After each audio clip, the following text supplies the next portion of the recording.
seem too dark. Still ain't got no light. There we go. Welcome to 100 Yards of Football this morning. It's our community service segment. I'm your host, Vincent Turner. If you like the video today, please comment and share it. And today on our community service segment, man, I'm very honored, very proud, even though he comes from the enemy, because I'm a big-time Memphis State basketball fan, and this young man played at Oklahoma against Memphis State in the 1985 Midwest Regional. But the guy had a great career at the University of Oklahoma. He left the school second in all-time rebounds at 954, the fourth-time all-time leading scorer. In his years of playing at Oklahoma, they won 110 games and lost 30. My man, out of OKC, Darryl Choo-Choo Kennedy. So one more time before I bring him up, if you like the video today, please comment and share it, because get ready, because it's going to be a magic carpet ride. So we're going to talk some basketball. So Mr. Kennedy, how you doing this morning, man? Oh, man, what's going on, Vince? Just a wonderful day, glad day to be up, see the birds, see the sun, great day. Amen. Amen. So, man, let's get right to it, because you know how I do it. I bring a lot of energy. So let's start with your career, man. When did you know that you could play basketball at this high level? Was it back in little school, AAU, middle school? Tell us about your journey to Oklahoma. Oh, man. Let me see. When I first started playing basketball, man, I think I was about in the 5th or 6th grade. And I just seen all the big kids in the neighborhood, like seeing them playing the sport, and I just decided to pick up the basketball and join them. And then next thing you know, I was just as big, and I was bullying and knocking people over. So I said, hey, this might be something I can do. Next thing you know, I had every AAU coach in Oklahoma wanting me, and ended up making probably one of the best AAU teams in the world, and ended up traveling all across America, playing against the greats up on the East Coast, and your Memphis, Tennessee players in California. We played them in Vegas too. We played a couple of them, Andre Turner, and I think it was a Dallas comic dog. I can't remember his name. He was a big 7-footer. Can't remember his name. Keith Lee, maybe. Yeah.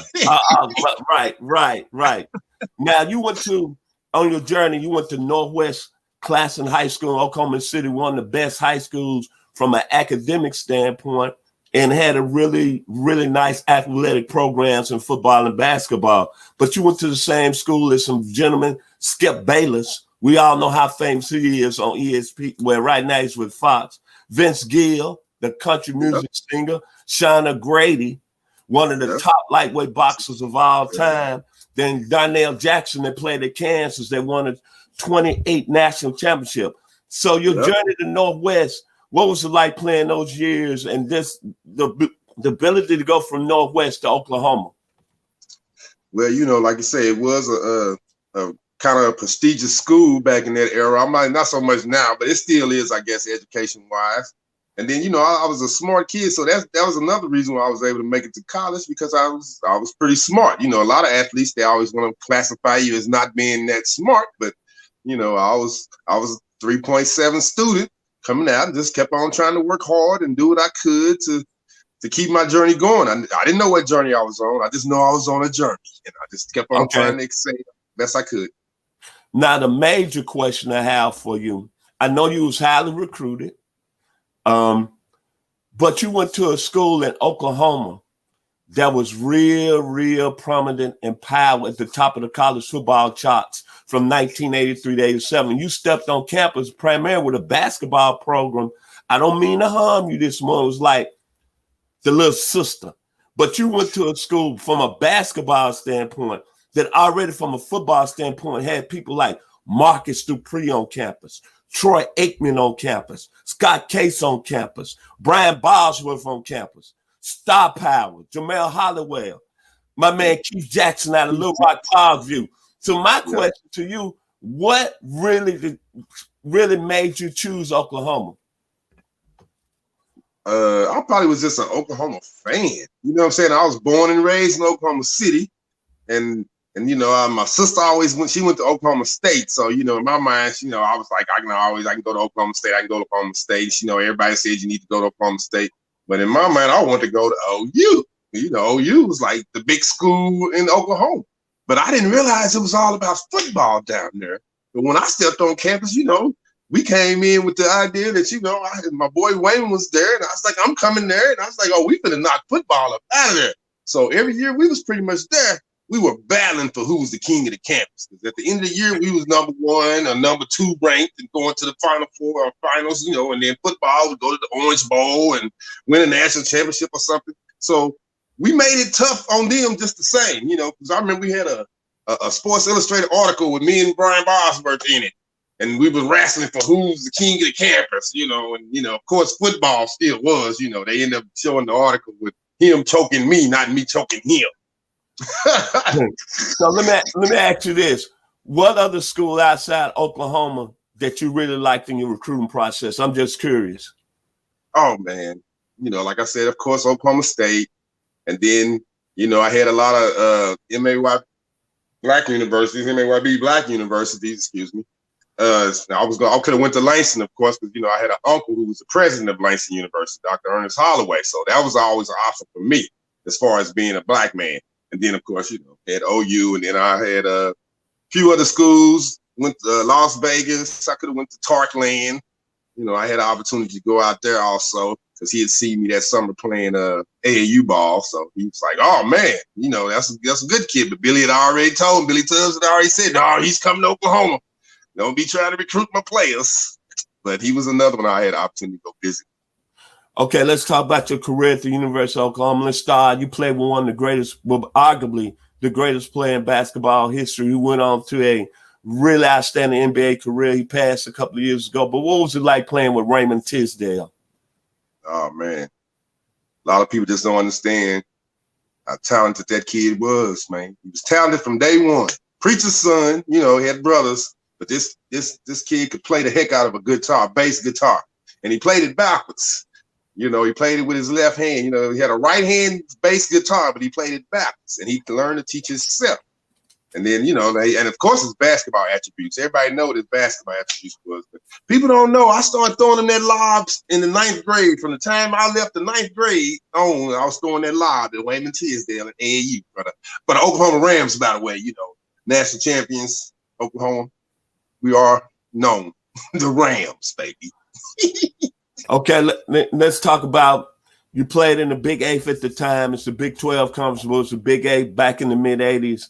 And just talk about the competition within that conference during your time when you played against Danny Manning, Miles Turgeon, who's the head basketball coach in Maryland, that Iowa State team that had Jeff Hornacek, Jeff Grader, the Oklahoma State team that had one Bill Self. Just talk about all the competition during that time in the Big 8 and how challenging that was playing for Oklahoma, going against them, that talent. Oh, man. You just named a lot of talent. Listen to all that great talent you just named. Them guys were what we call the weak players. They were on the bench. You see what I'm saying? So that lets you know the talent. Think of the great coaches we had just come up out of there and that are coaching now, that played. And Bill Self was a player of the year here in my state coming out of high school. So he was somebody that I looked up to. And then when I see him coaching at Kansas all these years, I just be like, man, I feel like I could do the same thing here in Oklahoma too, maybe. You never know. I just feel like, sometimes the opportunities are a little bit easier for others, but I played European ball so long, and nowadays this technology lets you be seen, and back then you wasn't seen as much. So it's a little different now, but it's still a great time, a great era. We still got a lot of great coaches coming through now and great players coming through now.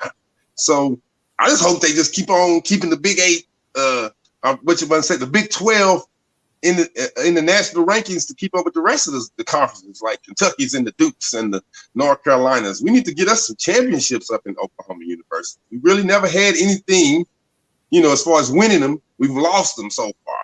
We need to win some.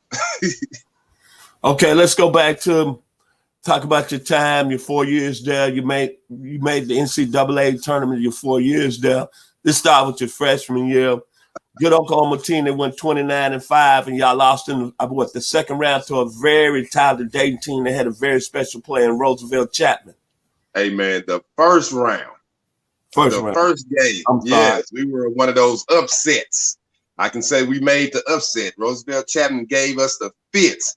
And I was a freshman that year. I can say I was a freshman, but I still feel kind of bad because I always felt like Coach should have left me in on him, and I would have took him on down a notch or two. But it is what it is. He didn't play me a lot that year. I was a freshman, so I remember that though. But I wasn't really playing too much.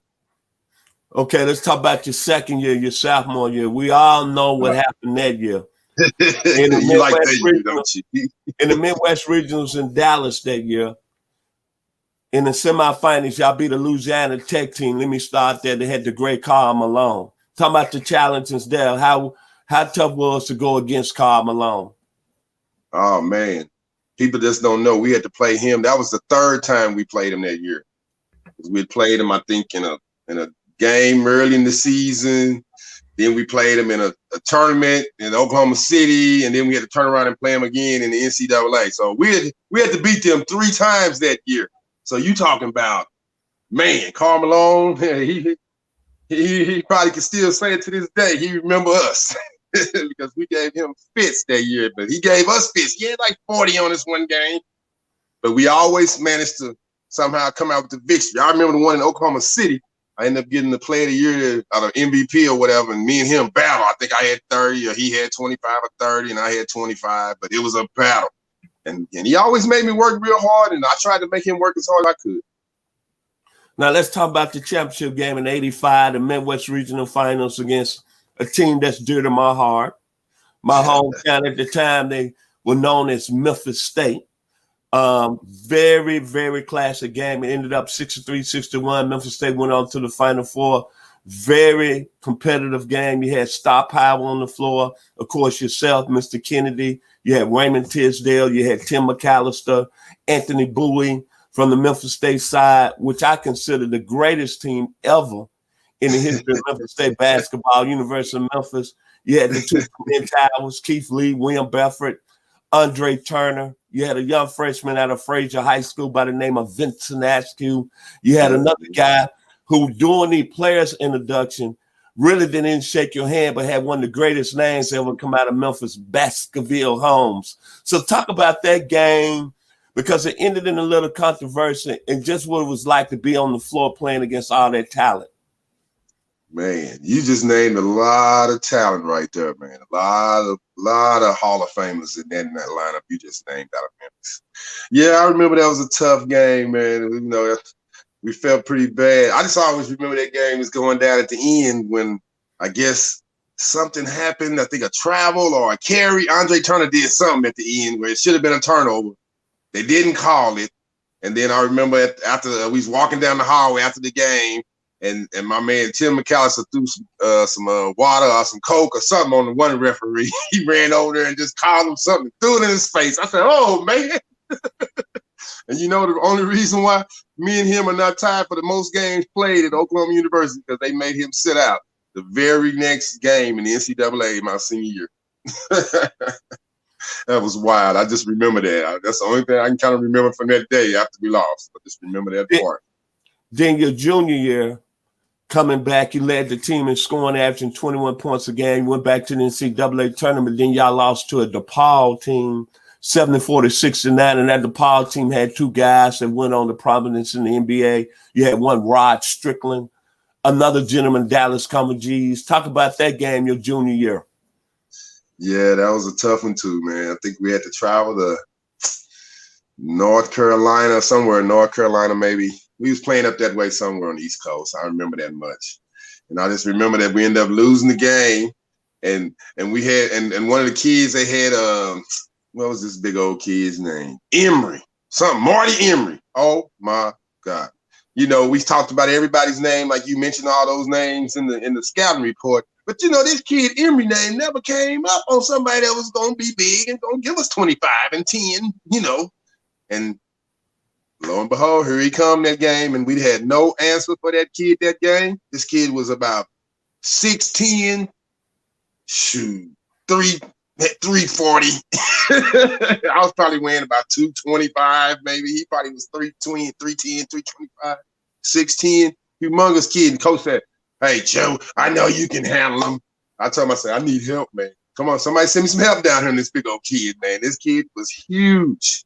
I couldn't do nothing with Dallas. I mean, with DePaul that year. Paul, and then Rod Strickland hit the free throws to beat us, and I think that was it at the end. We couldn't do it.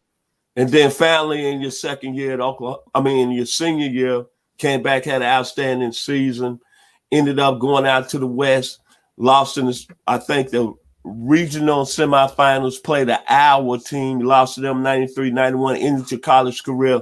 But I really liked that Iowa team that y'all went up against. They had 6 players that went to the NBA.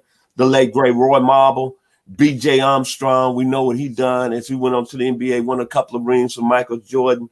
Kevin Gamble, who was an outstanding player. Brad Lohaus, who had a very quality career in the NBA. And then Gary Wright, a guy that can jump out of the gym. So talk about your last game in a very tough defeat, 93-91. Man, that was a real tough one. Because I think we were winning. Oh, I remember now. We were winning. We were up 3 with about a minute left to go. And I think they had called a timeout and all that. And, this 3, we just kind of the 3 came that year. That's how old I am. The 3-point line came my senior year. So instead of us playing the rules of trying to keep a 3-point player from just getting the ball and shooting it from half court or whatever with no time running out, like they do now. They foul you, put you on the line, make you earn it. But no. We let him shoot it, and guess what? Lo and behold, he comes off and runs a little play. Coach is like, "Oh, don't foul him there." Hey, if he can hit it that far, if they can hit that, he end up hitting it. The odds are him hitting it. He hits it. He hits a off the glass 3-pointer, about 1 second or 3 seconds left, and we end up getting the last second shot up. But then I get the rebound and thought I got fouled.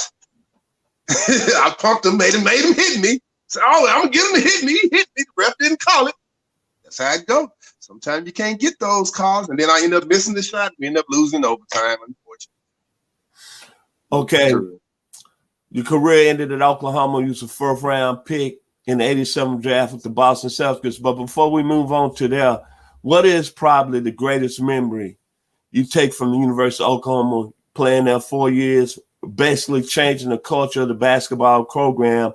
Then when you left your senior year, the next year, Oklahoma really became a powerhouse, ranked in the top 5 because that team had Harvey Grant, Stacey King, Ricky Grace, Mookie Blaylock, and y'all kind of set the foundation. But what is your greatest memory coming from the University of Oklahoma and then going with the Boston Celtics and being drafted? Well, my greatest memory just pretty much just that love of that sport and that journey, man. That didn't realize it was going to be a lifetime journey, one that I was going to still be talking about. Look, in my 50s, still talking about it. So it's been a great one. I had a wonderful ride. I pushed everybody I was around at that university, tried to make them just as tough, just as hard. I remember losing a few games here and there, like to Oklahoma State or either a game to Kansas up there at Kansas. I can already remember that one. But it was just a great ride, man. And playing with those guys, you talk about Harvey and Stacey. Only one that we didn't really have on that team was Mookie. And I think I recruited Mookie when he was a real freshman because he ended up going to JUCO and then he ended up coming to OU his junior year. So it was weird. It was kind of crazy. And I always felt like if I'd have went on a red shirt in my freshman year, I'd have won in '88 with them because Dave Seeger probably wouldn't have played. I would have played that spot. So it's crazy. But I always just kind of feel bad because they did end up losing to Danny Manning. For all the teams to lose to. You got to lose to Kansas. But I always was our nemesis. My whole career at OU, it was always just us and Kansas. Nobody else. It was just us and Kansas battling for the conference every year. Kansas still in one like Bill Sefton won every one. I think he got like 20. So basically, as we kind of wrap up our interview today here with our community service guest, Mr. Darryl Kennedy, royalty, University of Oklahoma, one of the best players ever played at the school. Wrapping this up, what is Darryl Kennedy doing now, and what's the future look for Darryl Kennedy as you go forward in the rest of your life? Man, I'm just still trying to help the family. Got my grandson, he's in university. Got my last daughter, she's still going to school in St. Louis at an academic university, SWAU. And then, like I said, my grandsons is pretty much what I'm kind of doing now as far as basketball, as far as trying to keep the tradition going. But I'm still doing my foundation work. I still do kids leading healthy and active lives, and I do a diabetes awareness program through that. And then I run basketball programs. I do training. I help out. I donate money to other smaller programs that when I raise money, I just pretty much just get the money and I come in and speak to them about diabetes, and then I donate money to them and help them travel around, and continue on kids leading healthy and active lives. And it's just pretty much just trying to stay positive and keeping it's just everybody leading healthy and active lives. I mean, I'm here just trying to be a whipping boy or something. Just whip it on me. I'll try to help you if I can. If I can't, I'll try to help you get with somebody who can help you. And other than that, try to keep the family happy, man. That's pretty much a full-time job within itself, just trying to keep the wife happy. Okay. We'd like to say thank you here at 100 Yards of Football to coming on today, talking about the history of Oklahoma basketball that was real powerful through the mid-'80s. It's a pleasure. It's an honor. Man, Oklahoma had it going on both levels, football and basketball. Thank you again, Mr. Kennedy. It's been a pleasure. It's been an honor. And my final thing I want to say to you is always, being from the University of Oklahoma, Boomer, Sooner. God bless. Have a wonderful day. And thank you for appearing on 100 Yards of Football this morning. Have a great day. And if you like the video, please come in and share it and have a wonderful week here at 100 Yards.